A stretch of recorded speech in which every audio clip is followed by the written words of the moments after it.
Hello everyone, जय माता दी सभी को। कैसे हैं आप लोग? माता रानी की कृपा से स्वस्थ होंगे, यही उम्मीद है। माता रानी आप लोगों पे हमेशा कृपा दृष्टि बनाए रखे। आइए जानते हैं सावन के महीने में ऐसे 3 पौधे कौन से हैं जो रातों रात हमारी किस्मत को बदल सकते हैं।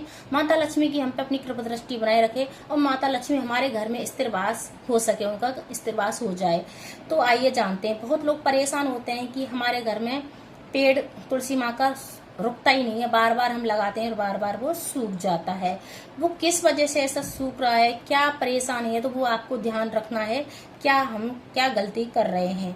बहुत लोगों को दिशा का भी गलत दिशा में लगा देते हैं तुलसी माँ को, इसलिए भी सूख जाती है। तो नॉर्थ और ईस्ट की दिशा में आपको तुलसी का पौधा लगाना चाहिए और तुलसी के पौधे में ज्यादा जल भी नहीं देना चाहिए। वो क्योंकि घर के बहुत सारे सदस्य होते हैं, भर भर लूटे जल देते हैं तो उससे भी सूख जाता है।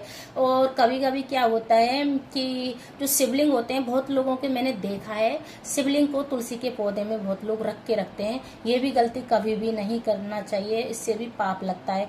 जो शिवलिंग रखा है उनको हटा के कहीं दूसरे स्थान पर रख देना चाहिए, पर तुलसी के पौधे में कभी भी शिवलिंग को नहीं रखा जाता है। अब आता है कि तुलसी का पौधा किस चीज से हमारा सूख जाता है। हम गंदे हाथों से उनको छू लेते हैं तब सूख जाता है। अगर हमारी डेट्स वगैरह आ जाती हैं तो वहाँ उनको छू लेते हैं या वहां से निकल जाते हैं तब भी हमारा पौधा सूख जाता है। या ज्यादा लड़ाई झगड़ा जिस घर में होता है वहां पर भी माता तुलसी कभी भी नहीं रुकती हैं। इस चीज का भी विशेष आपको ध्यान रखना है।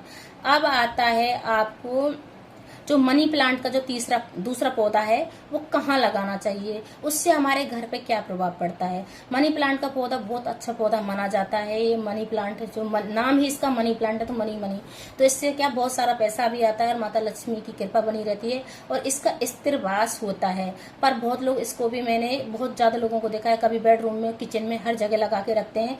पूरे घर में मनी प्लांट को लगा के रखते हैं। इससे ज्यादा पैसा नहीं आता है, उल्टा नुकसान भी होता है। इसको गेट के बाहर लगा सकते हैं मनी प्लांट को, और जो ऑफिस है उस पे टेबल पे लगा सकते हैं, या हॉल है जो हम सारे लोग बैठते हैं वहां पे टीवी वगैरह देखते हैं वहां पे लगा सकते हैं मनी प्लांट को, या छत पे भी लगा सकते हैं मनी प्लांट को। पर बेडरूम में कभी भी नहीं लगाना चाहिए मनी प्लांट को, इससे भी वास्तु दोष लगता है। अब आता है मनी प्लांट 2 प्रकार का आता है। तो जो चौड़े पत्ते वाला आता है उसको कभी भी नहीं लगाना चाहिए, उसमें थोड़ा कांटे जैसे होता है। तो पैसे के साथ साथ कांटे भी आते हैं, कुछ ना कुछ उससे हरी बीमारी चली आती है, तो हमारा पैसा वहीं लगता रहता है।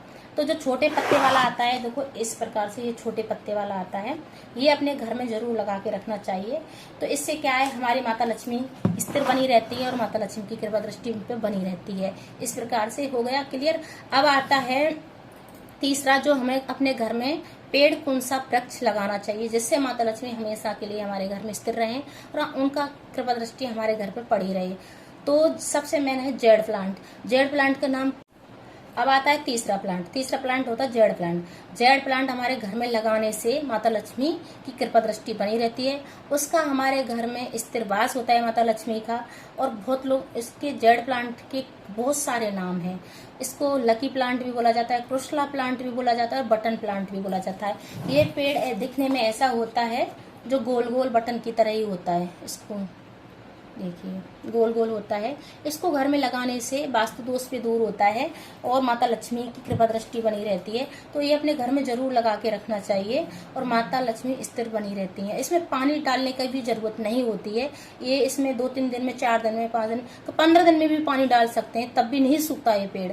और इसकी जो ये भी टहनियाँ तोड़ तोड़ के भी हम लगा सकते हैं, आसानी से लग जाती हैं, ग्रो होती हैं। बहुत सारे डिजाइन में भी लोग इसको बना के रखते हैं, तो ये अपने घर में लगा सकते हैं। इससे माता लक्ष्मी की कृपा दृष्टि बना के रख सकते हैं। अगर मेरी वीडियो थोड़ी सी भी यूजफुल लगे तो लाइक करें, शेयर करें, कमेंट करें, सब्सक्राइब करें और जय माता दी कमेंट में जरूर लिखें। हर हर महादेव सभी को।